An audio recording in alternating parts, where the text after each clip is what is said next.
नमस्कार छात्रों, हम इस वीडियो में बात करेंगे यहाँ पर परीक्षा अध्ययन 2026 कक्षा 12वीं विषय हिंदी के संपूर्ण एक वाक्य, वो भी एक ही वीडियो में। तो चलिए शुरुआत करते हैं। ये रहे देखिए आपके सामने सबसे पहला प्रश्न है। यहाँ पर देखिए कि जगनिक द्वारा रचित कृति का नाम क्या है। तो देखिए कृति का नाम है यहाँ पर परमाल रासो। तो क्या हो जाएगा यहाँ पर देखिए परमाल रासो। दूसरा प्रश्न है कि पद्मावत किस कवि की रचना है। तो ध्यान देंगे ये है देखिए मलिक मोहम्मद जैसी की। तो आप यहाँ पर देखिए जैसी याद कर सकते हैं। अगला प्रश्न है कि रीतिकालीन कविता में जो भाव पक्ष प्रबल है या कला पक्ष। तो ध्यान देंगे इसमें देखिए जो कला पक्ष है वो यहाँ पर क्या है, प्रबल है। चौथा प्रश्न है कि बिहारी सतसई किस काल की रचना है। तो ध्यान देंगे ये है देखिए यहाँ पर रीतिकाल की क्या है, यह रचना है। अगला प्रश्न है रीतिकाल को अन्य किस नाम से जाना जाता है। तो ध्यान देंगे रीतिकाल को यहाँ पर देखिए श्रृंगार काल भी कहा जाता है। तो श्रृंगार काल यह देखिए से कहा जाता है। छठा प्रश्न है तुलसीदास ने रामचरितमानस की रचना किस भाषा में की है। तो यहाँ पर देखिए भाषा पूछी जा रही है, तो करेक्ट आंसर हो जाएगी यहाँ पर देखिए भाषा है इसकी अवधि। कौन सी भाषा, देखिए यहाँ पर अवधि है। अगला है कि रघुवीर सहाय कौन से तार सप्तक के कवि हैं। तो ध्यान देंगे ये देखिए यहाँ पर दूसरे तार सप्तक के कवि हैं। कौन है, रघुवीर सहाय। चलिए अब हम बात करेंगे यहाँ पर आगे वाले प्रश्नों की। तो ये रहे आपके सामने। इसमें पहला प्रश्न है यहाँ पर कि बच्चे किसकी प्रत्याशा में होंगे। तो ध्यान देंगे माता पिता की प्रत्याशा में होंगे। क्या लिखना आपको, माता और पिता। चलिए अगला है एक गीत के जो रचनाकार हैं वो कौन है। तो वो है देखिए हरिवंश राय बच्चन। तो ये आप जानते हैं, हम यहाँ पर देखिए बच्चन जी खाली लिख देंगे। अगला प्रश्न है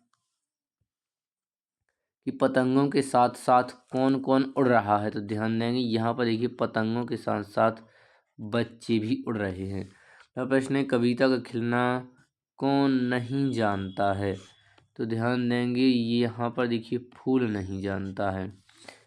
कविता का खिलना कौन नहीं जानता है, तो फूल नहीं जानता है। बात बाहर निकलने की बजाय कैसी हो गई है। तो बात देखिए यहाँ पर पेचीदा हो गई है। कैसी हो गई है, पेचीदा। अगला है अपाहिज क्या नहीं बता पाएगा। तो ये नहीं बता पाएगा यहाँ पर देखिए अपना दुख वह नहीं बता पाएगा। तो यहाँ पर लिखा जाएगा दुख। अगला प्रश्न है सातवां। यहाँ पर सातवां प्रश्न है आपके सामने कि दूरदर्शन वाले कैमरे के सामने बैठे जो अपाहिज उनसे बार बार प्रश्न क्यों पूछते हैं। इसलिए पूछते हैं ताकि वह क्या हो, रो पड़े, ताकि वह रो पड़े। चलिए अगला प्रश्न है कवि ने स्लेट पर क्या मलने की बात कही है।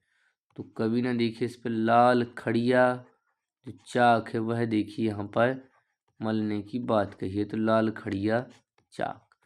चलिए अगला प्रश्न है उषा का जादू कब टूटता है। देखेंगे तो यहाँ पर देखिए सूर्य उदय होने पर देखिए उषा का जादू टूटता है। कवि ने नीले जल में झिलमिलाती देह की तुलना किससे की है। यहाँ पर देखिए की है भौं के नभ से की है, भौर के नभ से। 11वां तुलसीदास स्वयं को क्या कहलवाना पसंद करते थे। तो ये देखिए कहलवाना पसंद करते थे यहाँ पर राम का गुलाम। करेक्ट आंसर होगा यहाँ पर देखिए राम का गुलाम। चलिए अगला प्रश्न है आपके सामने कि रावण ने किसके समक्ष हनुमान एवं अन्य जो बनरादि की वीरता का वर्णन किया है। तो ये देखिए किया है कुंभकर्ण के समक्ष। तो यहाँ पर करेक्ट आंसर आएगा देखिए कुंभकर्ण। चलिए अगला प्रश्न है रक्षाबंधन की सुबह आसमान कैसा है। तो ये है देखिए यहाँ पर घटा छाई हुई है। क्या है, देखिए यहाँ पर घटा छाई हुई है। अगला प्रश्न है 14वां के छोटा मेरा खेत कविता में कवि ने किस खेत की बात की है। तो यहाँ पर ध्यान देंगे कागज का जो पन्ने रूपी खेत की बात की है। तो कागज के पन्ने वाला खेत, कागज के पन्ने वाला खेत। 15वां प्रश्न है कवि ने अपने खेत में कौन सा बीज बोया था। यहाँ पर देखिए शब्द रूपी जो बीज है वो देखिए उन्होंने बोए थे। तो यहाँ पर अब हम बढ़ते हैं आगे। अगला प्रश्न है आपके सामने लिखा हुआ है कि हरिवंश राय बच्चन द्वारा जो लिखित एकमात्र डायरी है उसका नाम क्या है? तो ध्यान देंगे वो डायरी है देखिए यहाँ पर प्रवासी की डायरी। क्या है? देखिए प्रवासी की डायरी है। चलिए, और हम आपसे कहेंगे यदि चैनल पर नए हैं तो चैनल को अभी सब्सक्राइब करें, और क्योंकि हम यहाँ पर आपके लिए हर एक प्रकार की जो वीडियो है वो अपलोड कर रहे हैं सभी सीरीजों की, तो आप अपने मित्रों को बता सकते हैं और यहाँ पर वीडियो को लाइक भी अवश्य करें। दूसरा प्रश्न है बूनों की बेटियां किस कवि की रचना है? तो ये देखिए आलोक धनवा की हैं। किसके? देखिए यहाँ पर आलोक धनवा की हैं। प्रश्न है साहित्य का धंधा न करना पड़े इसलिए समांतर रूप से अपना पैतृक धंधा भी चलना उचित समझा, यह कथन किस इतिहासकार का है? तो यह कथन है देखिए यहाँ पर कुंवर नारायण जी का। किसका है? कुंवर नारायण का। चलिए, अगला प्रश्न है यहाँ पर चौथा कि रघुवीर सहाय की किस कृति में कविता कहानी निबंध का अनूठा संकलन है?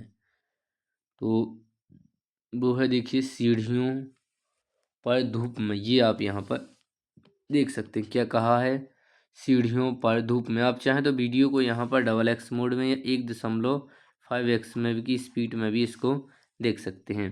चलिए, पांचवा प्रश्न है शमशेर बहादुर सिंह कौन से तार सप्तक के महत्वपूर्ण कवि हैं? तो ये देखिए यहाँ पर दूसरे तार सप्तक के कवि हैं। छठा प्रश्न है सूर्यकांत त्रिपाठी निराला ने किन पत्रिकाओं का संपादन किया है? तो इन्होंने देखिए जिस पत्रिका का संपादन किया है वो है देखिए यहाँ पर समन्वय एवं मतवाला। तो यहाँ पर देखिए दो है। चलिए,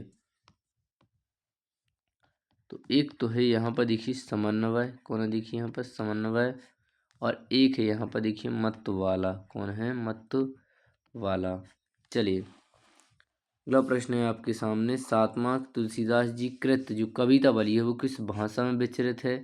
तो जो कविता वाली है वो देखिए यहाँ पर अवधि में है। तो 7 का आंसर हम नीचे आपको लिख देते हैं यहाँ पर।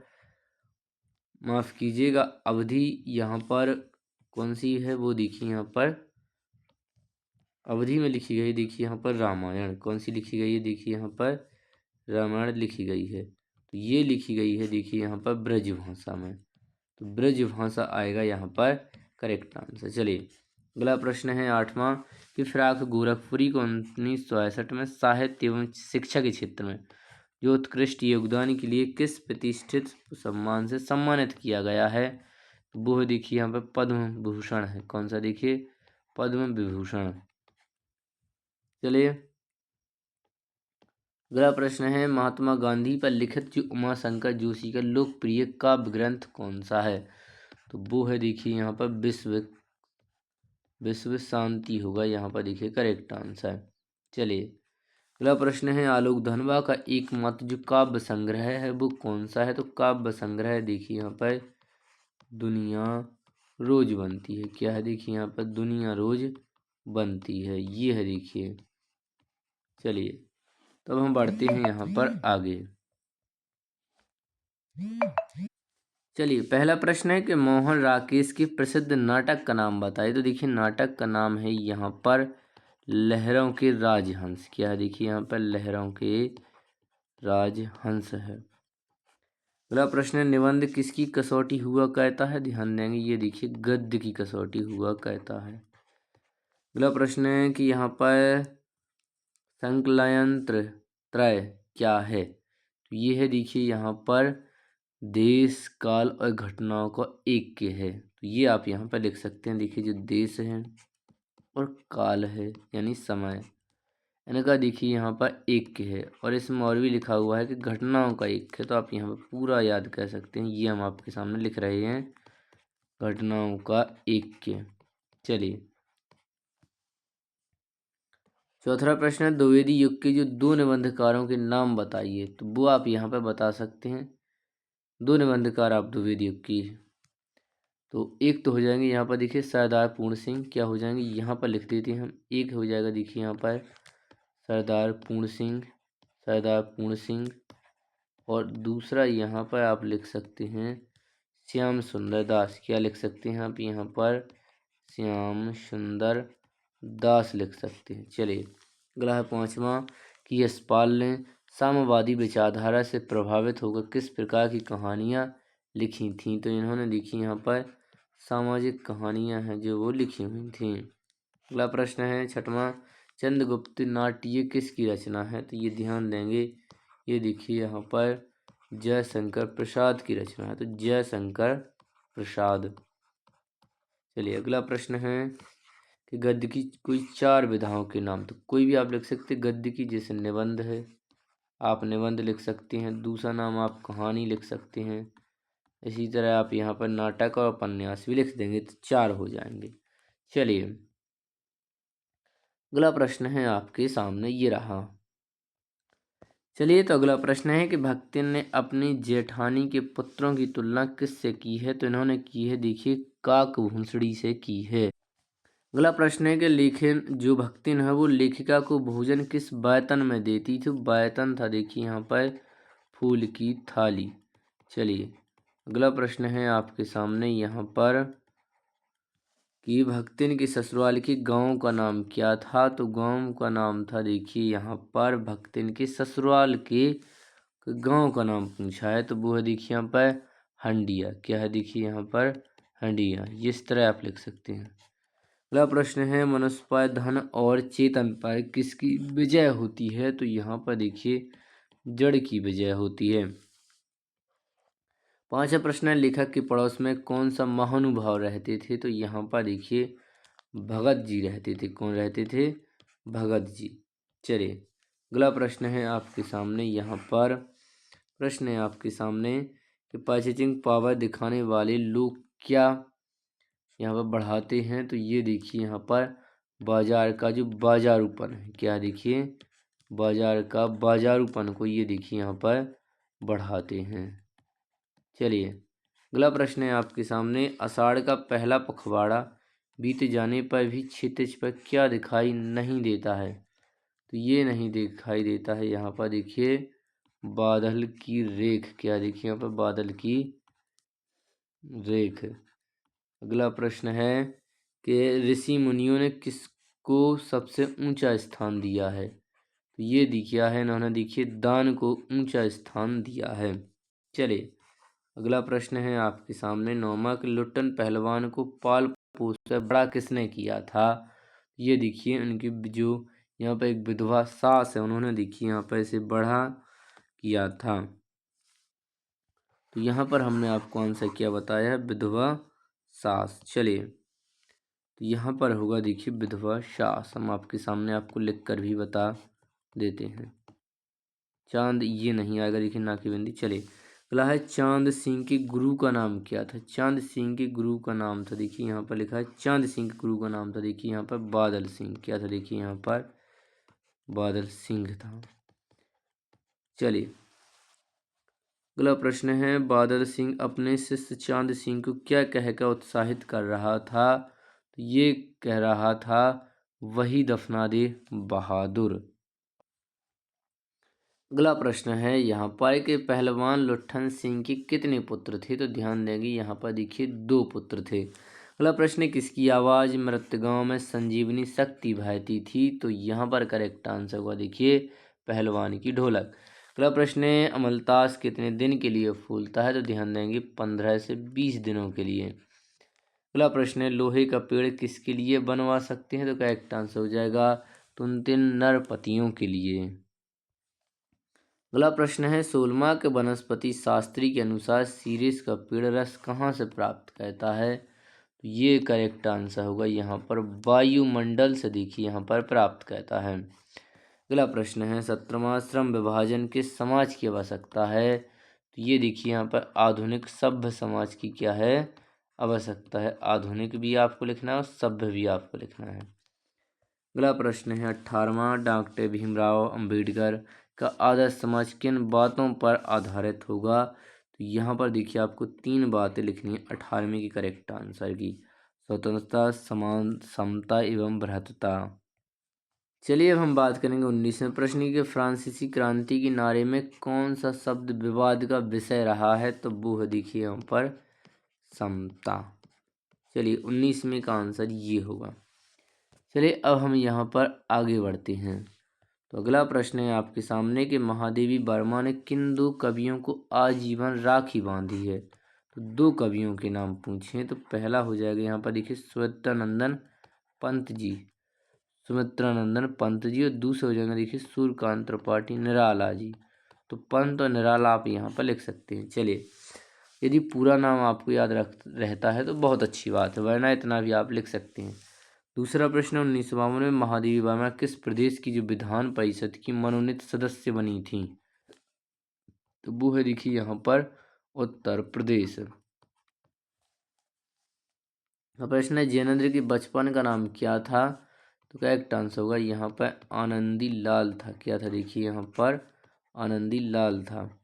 अगला प्रश्न है जैनेंद्र की जो कहानी है खेल, ये सर्वप्रथम किस पत्रिका में प्रकाशित हुई थी। तो ये देखिए विशाल भारत है, उसमें देखिए यह प्रकाशित हुई थी विशाल भारत।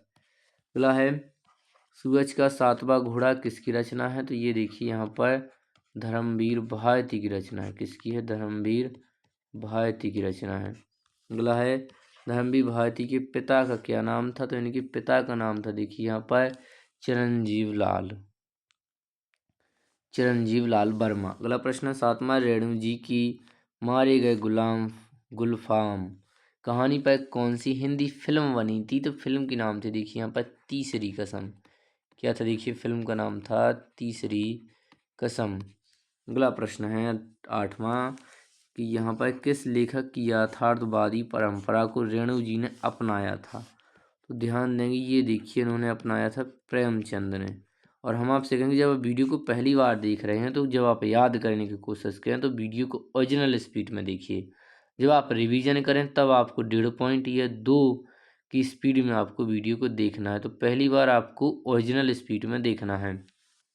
हमारा प्रश्न है भारत सरकार ने हजारी प्रसाद द्विवेदी को किस उपाधि से सम्मानित किया है। तो इसे देखिए यहाँ पर पद्म विभूषण से सम्मानित किया है। तो इस तरह आप इसे लिख सकते हैं।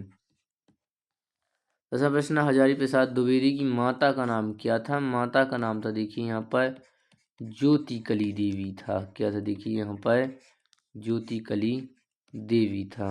चलिए तो हम यहाँ पर आगे बढ़ते हैं। अब हम बात करेंगे यहाँ पर एक शब्द एक वाक्य वाले आगे वाले प्रश्नों की। पहला प्रश्न है आपके सामने कि किसंदा का वास्तविक नाम क्या था। तो किसंदा का वास्तविक नाम था देखिए यहाँ पर कृष्णानंद पांडे। अगला प्रश्न है रोजी रोटी की तलाश में आई यशोधर पंत को किसने शरण दी थी। तो यहाँ पर किसंदा। तो किसंदा आएगा देखिए यहाँ पर करेक्ट आंसर, किसंदा ने दी थी। प्रश्न है हर रविवार को जो किसंदा है वो यशोधर बाबू के घर कितने बजे आया करते थे। ध्यान देंगे यहाँ पर देखिए ठीक 4 बजे आया करते थे। अगला प्रश्न है कि आनंद यादव का मन किस बात के लिए तड़पता था। तो ध्यान देंगे देखिए पाठशाला जाने के लिए। तो आप पाठशाला की जगह विद्यालय भी लिख सकते हैं। तो पाठशाला याद रखिएगा तो और अच्छी बात है। चलिए लेखक आनंद यादव और उसकी माँ किसके पास गए थे। तो ध्यान देंगे ये देखिए दत्ताजी राव है सरकार उनके पास गए थे, दत्ताजी राव सरकार। अगला है मंत्री मास्टर है वो लेखक को क्या कहकर पुकारने लगे थे। तो देखिए आनंदा कहकर उसे देखिए पुकारने लगे थे। अगला है सिंधु सभ्यता का यहाँ पर अगला प्रश्न है आपके सामने कि सिंधु सभ्यता का सबसे जो बड़ा नगर है वो कौन सा है। तो वो है यहाँ पर देखिए मोहन जोदड़ो है। अगला प्रश्न है आपके सामने कि सिंधु सभ्यता की खुदाई में जो प्राप्त नर्तकी है उसकी मूर्ति अब कौन से संग्रहालय में है। तो ये देखिए दिल्ली के संग्रहालय में। कौन से संग्रहालय में है, दिल्ली के संग्रहालय में। सिंधु घाटी सभ्यता में कौन कौन से फल उगाए जाते थे। तो देखिए खजूर और अंगूर आप यहाँ पर याद कर सकते हैं। कौन से, खजूर और अंगूर। चलिए अगला प्रश्न है आपके सामने मोहनजोदड़ो नगर में यह कितने हजार साल पहले पुराना है। तो ये है देखिए यहाँ पर 5000 साल पुराना है। सिंधु घाटी सभ्यता में ईंटों की बनावट का जो अनुपात है वो देखिए 1:2:4 है यहाँ पर। इसको हम हटा देंगे, ये आपको याद रखना है। चलिए तो अब हम बढ़ते हैं आगे। ये रहे देखिए आपके सामने आगे वाले। चलिए पहला प्रश्न है आपके सामने कि घटना स्थल से किसी खबर के सीधे प्रसारण को क्या कहते हैं, तो उसे देखिए लाइव कहते हैं, जैसा आप मैच देखते हैं। अगला है कि संपादकीय पृष्ठ पर प्रकाशित होने वाले जो संपादकीय को क्या कहते हैं, तो उसे देखिए अखबार की आवाज़ कहते हैं। अगला प्रश्न है फीचर्स लेखन की शैली कौन सी होती है, तो ये देखिए होती है यहाँ पर कथात्मक शैली होती है। कौन सी होती है, देखिए यहाँ पर कथात्मक शैली होती है। अगला प्रश्न है अंग्रेजी कवि हैं जो W.H. ऑर्डन ने किस शब्दों के विषय में कहा है, तो इन्होंने देखिए कहा है यहाँ पर प्ले विथ द बर्ड्स। ये देखिए इन्होंने कहा, इन शब्दों को याद रख लीजिए। अगला प्रश्न है आपके सामने यहाँ पर लिखा हुआ है। अगला प्रश्न है कि पांचवा के साहित्य की कौन सी विधा नाटक के अधिक निकट होती है, तो ये होती है देखिए यहाँ पर कविता। तो कविता होगा करेक्ट आंसर। अगला प्रश्न है पंचतंत्र में किस प्रकार की कहानियाँ लिखी गई हैं, तो इसमें लिखी गई हैं देखिए यहाँ पर शिक्षाप्रद कहानियाँ।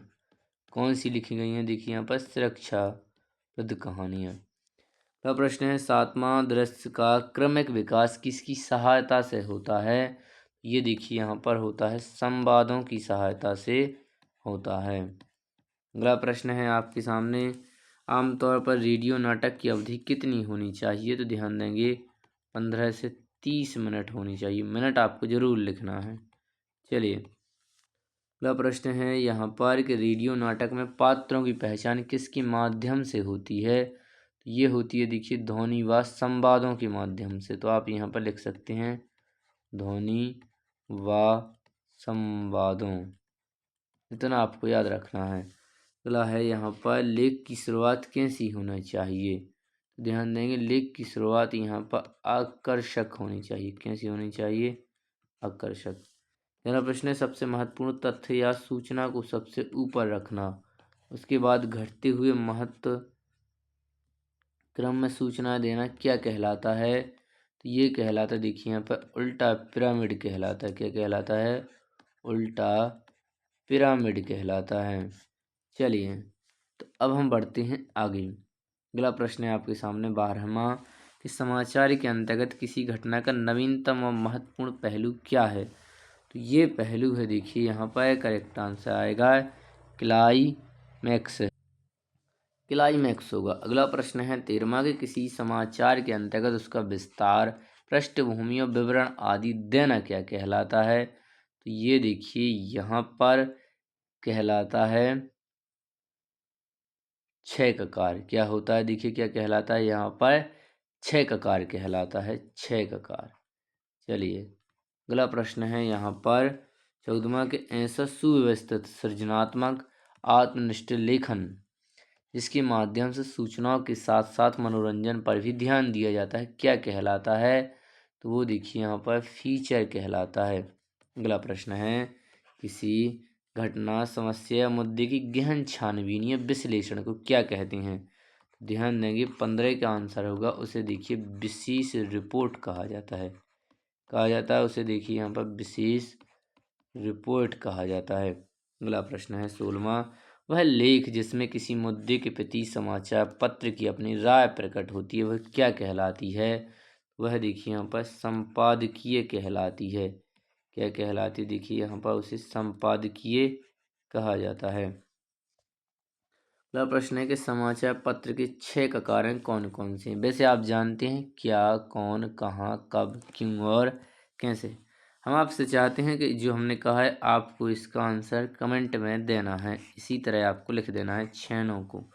चलिए तो अब हम बढ़ते हैं यहाँ पर आगे। तो ये रहे देखिए आपके सामने अब यहाँ पर अगले वाले प्रश्न। पहला प्रश्न है आपके सामने यहाँ पर कि कोई दो क्षेत्रीय शब्द, तो कोई भी आप लिख सकते, जैसे यहाँ पर देखिए आप एक थैला लिख सकते, एक आप यहाँ पर देखिए लोटा लिख सकते हैं।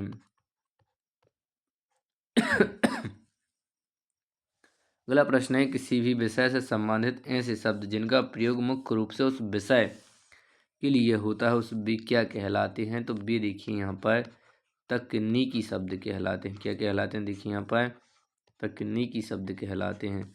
अगला है, भौतिक विज्ञान से संबंधित कोई दो तकनीकी शब्द। भौतिक विज्ञान से संबंधित तो आप यहाँ पर एक तो देखिए लिख सकते हैं भौतिक से संबंधित, देखिए वेग हो जाएगा, और दूसरा आप दूरी लिख सकते हैं। चलिए कोई भी लिख सकते हैं जो जो आपने भौतिक विज्ञान में शब्द सुने हैं। चलिए जैसे गति लिख सकते हैं। चौथा प्रश्न, बे अव्यय जो किसी शब्द या पद के बाद में लगकर उसके अर्थ में विशेष बल देते हैं वे क्या कहलाते हैं? तो वे देखिए यहाँ पर निपात शब्द कहलाते हैं। अगला प्रश्न है, शब्द शक्ति की परिभाषा, आपने इसको लिखा ही होगा। अगला है, व्यंग्यार्थ को व्यक्त करने वाली शब्द शक्ति को क्या कहते हैं? तो उसे देखिए यहाँ पर व्यंजना शब्द शक्ति कहते हैं। अगला प्रश्न है, शब्द शक्ति कितने प्रकार की होती है? तो ध्यान देंगे यह देखिए 3 प्रकार की होती है। बात कहते हैं अगले वाले प्रश्नों की।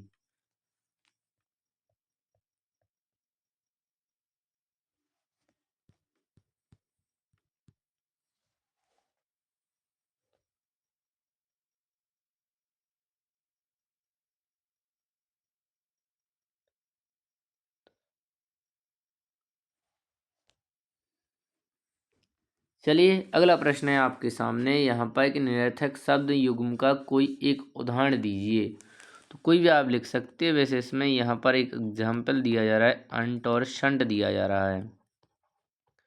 चलिए अगला है, मनुष्य के विचारों को व्यक्त करने वाला जो शब्द समूह है वह क्या कहलाता है? तो वह देखिए वाक्य कहलाता है। अगला प्रश्न है, आयत के आधार पर वाक्य के कितने प्रकार हैं? ध्यान देंगे आयत के आधार पर वाक्य के 8 प्रकार है और रचना के आधार पर 3 है।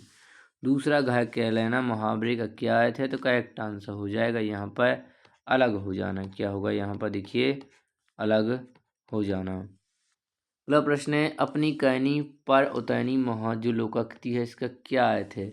तो इसका अर्थ है स्वयं के परिश्रम से ही सफलता मिलती है। ऐसा लघु वाक्य है जिसके प्रयोग से भाषा में सौंदर्य उत्पन्न होता है क्या कहलाता है? ध्यान देंगे वह देखिए यहाँ पर मुहावरा कहलाता है। तो मुहावरा। अगला है, बाल बाल बचना मुहावरे का क्या अर्थ है? इसका अर्थ है परेशानी से बचना। आम की आम गुठलियों के दाम मुहावरे का क्या अर्थ है? इसका अर्थ है किसी वस्तु से दोहरा लाभ होना। क्या होना? किसी वस्तु से 2 बार लाभ होना। 16वां प्रश्न है, भारत की राष्ट्रभाषा कौन सी है? ध्यान देंगे भारत की राष्ट्रभाषा पूछिए। वैसे देखिए भारत की कोई भी राष्ट्रभाषा है ही नहीं, लेकिन यह क्या कर रही है, कोई भी भाषा जो संपूर्ण देश को जोड़ती है। तो हम अधिकतर कौन सी भाषा का इस्तेमाल कर सकते हैं? हिंदी। तो हिंदी लिखेंगे। वैसे ऐसा प्रश्न नहीं आएगा, राज्य भाषा आएगी जो हिंदी है। चलिए अगला प्रश्न है, सूत्र रूप में कही गई बात को विस्तार से लिखना या समझाना क्या कहलाता है? तो वो देखिए यहाँ पर भाव पल्लवन कहलाता है। क्या कहलाता है? भाव पल्लवन कहलाता है। प्रश्न है, सामान्यतः या संक्षेपण मूल कथन का कौन सा भाग होता है? तो ये यहाँ पर देखिए 1/3 भाग होता है। अगला प्रश्न है, 2 या 2 से अधिक व्यक्तियों के बीच 1/3। चलिए 2 या 2 से अधिक व्यक्तियों के बीच होने वाला जो संभाषण है वो क्या कहलाता है? तो वो देखिए यहाँ पर संवाद कहलाता है। अगला प्रश्न है, अनुच्छेद लिखने से पूर्व क्या कर लेना चाहिए? तो रूपरेखा बना लेनी चाहिए। तो करेक्ट आंसर क्या होगा? रूपरेखा बना लेनी चाहिए। चलिए अगले प्रश्न की ओर बढ़ते हैं। अगला प्रश्न है आपके सामने लिखा हुआ है कि काव्य के कितने भेद हैं? तो ध्यान देंगे काव्य के 2 भेद हैं, दृश्य और श्रव्य काव्य। विस्तृत कलिवर वाले काव्य को क्या कहते हैं? तो इसे देखिए महाकाव्य कहा जाता है, यानी जिसमें जीवन का संपूर्ण चित्रण होता है। जिन वाक्यों के छंदों का पूर्व पर संबंध ना हो उसे क्या कहते हैं? तो उसे देखिए मुक्तक काव्य कहते हैं। क्या कहते हैं? मुक्तक काव्य। अगला है, आधुनिक काल के 2 महाकाव्यों के नाम। तो एक तो आप यहाँ पर देखिए साकेत लिख सकते हैं जो मैथिली शरण गुप्त की है, और मैथिली शरण गुप्त की है यहाँ पर देखिए कामायनी। चलिए अगला है, 10वां रस किसे माना गया है? तो ध्यान देंगे 10वां रस देखिए यहाँ पर वात्सल्य को माना गया है। अगला प्रश्न है बात्सल रस को 10वें रस के रूप में स्थापित करने का जो कवि हैं वो कौन से हैं? तो वो कवि हैं देखिए यहाँ पर सूर्यदास। कौन है देखिए यहाँ पर? सूर्यदास हैं। अगला है शांत रस के स्थायी भाव का नाम लिखिए। तो शांत रस का स्थायी भाव देखिए यहाँ पर निर्वेद है। क्या है देखिए? निर्वेद। काव्य की शोभा बढ़ाने वाले तत्व हैं वो क्या कहलाते हैं? तो वो देखिए यहाँ पर अलंकार कहलाते हैं। क्या कहलाते हैं? अलंकार। जहाँ शब्द से काव्य की शोभा बढ़ती है शब्द से, तो वहाँ होता है देखिए यहाँ पर शब्द अलंकार होता है। क्या होता है देखिए? शब्द अलंकार होता है। जहाँ उपमेय को उपमान से भी श्रेष्ठ बताया जाए वहाँ कौन सा अलंकार होता है? वहाँ होता है देखिए यहाँ पर व्यतिरेक अलंकार होता है। कौन सा होता है देखिए यहाँ पर? व्यतिरेक अलंकार होता है।